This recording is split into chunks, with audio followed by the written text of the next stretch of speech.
un pizzico di imprecisione, tante parate del portiere avversario nel primo tempo, nel secondo tempo la Pisana che conosciamo ha dilagato offensivamente.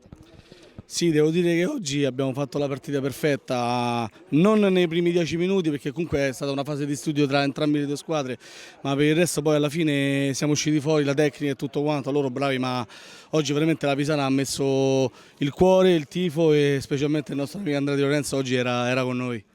I dedicate quindi questa vittoria in Coppa Italia, c'è una partita che sta per iniziare nella Serie A che vi vedrà protagonisti dall'anno prossimo, oltre al grande spirito, ai grandi valori tecnici, qual è il passo in più che adesso dovrà fare la Pisana? C'è un'estate per diciamo, lavorare, per arrivare comunque a giocare con le squadre che immagino vedrai di qui a poco. Allora, diciamo che la Coppa Italia lascia la libertà di segnare dei giocatori fino alla finale, quindi diciamo che oggi c'è stato un piccolo anticipo di come potrebbe essere la Pisana in Serie A. È ovvio che manca ancora un po' di panchina di esperienza, però diciamo che questa è già un'impronta di quello che potrebbe essere proprio la Pisana Calciotto.